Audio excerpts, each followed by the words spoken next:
because I've always wanted to talk to you about your journey and some very important issues yung pinagdaanan. Number one, ito talaga noong mga panahon na tinatawag kang hipon. Opo. Tatanggapin ko to ha. Bilang kaibigan, bilang Tito Boy, nasasaktan ako noon. For many reasons. No? Number one, hindi ako agree. Number two, parang nakakapanliit. Ikaw ba may mga moments no na pag tinatawag kang hipon, may pain? Tito Boy, hindi lang pain yung nararamdaman ko dati. Talaga nakipagsuntukan ako pag may nalalait sa akin.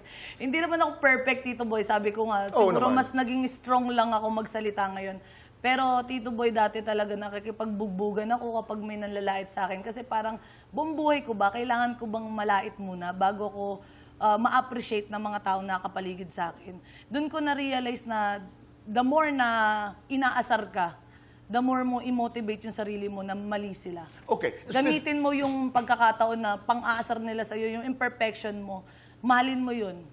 Tapos magiging perfect ka sa paningin mo. Right. Specifically yung hipon.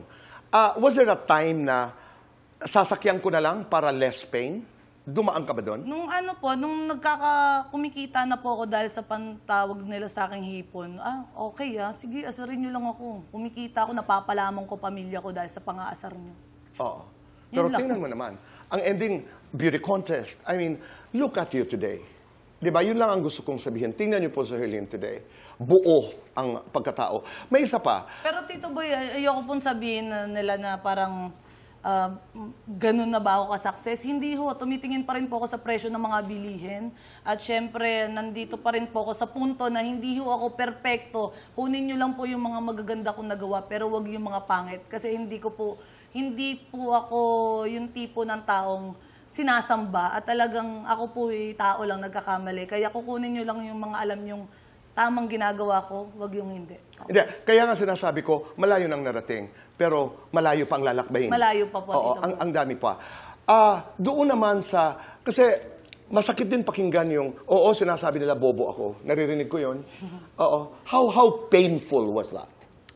Tito, pwede ko pong i-share po sa kanila na isa po kayo sa nag-mentor sa akin. Hindi nila alam masyado yan. Pero Opo. kaya nga sabi ko, kahit paano ako'y bahagi ng iyong paglalakbay. Pero nagkasalubong tayo. Nakita ko kung how hungry you were to learn.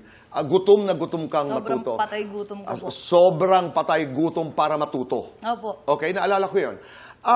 Herlin, ano yun? I mean, pag nasasabihan ka nun, anong reaksyon mo? Kagaya nga po na sinabi ko sa Your Honor, kala Buboy, kala Tuesday, sinabi ko po, neto ko lang po na-realize na hindi lang po pala ako yung bobo dito. Lahat po, shoutout nga pala sa mga bobo dyan. Marami tayo, tanggapin nyo lang. At saka, Tito Boy, may mga bagay po akong alam na hindi po nila alam. Tama. May mga bagay po silang alam na hindi ko po alam. Kaya, mas okay siguro na yung tumatawag sa akin bobo, turuan nyo ako. Tapos, pag meron kayong mga bagay na hindi alam, tuturuan ko din kayo. Sabi nga ni Faith, may dala-dala kang notebook. Palagi po. Oo, nagsusulat ka ng mga bagong bagay na natututunan mo. At meron ka rin sinabi in that interview na, hindi pala ako bobo. At totoo po yun, may alam ako na hindi nyo alam, may alam kayo na hindi ko alam. Kaya meron pa rin isang philosophy yan, di ba? Yung the power of not knowing. Nag-uumpisa tayo matuto sa mga bagay-bagay dahil nanggagaling tayo sa pwesto na hindi natin alam. Pero ang sakit nun, di ba? Sakit po na. Masabihan. Opo, bobo. Ikaw ba naman sabihan kong bobo? Harap-harapan, comment, behind your back, talagang sinasabi po sa akin, bobo ko. Pero hindi po para may mapatunayan po ako sa kanila, kundi para po patunayan ko sa sarili ko na kaya ko po mag-improve.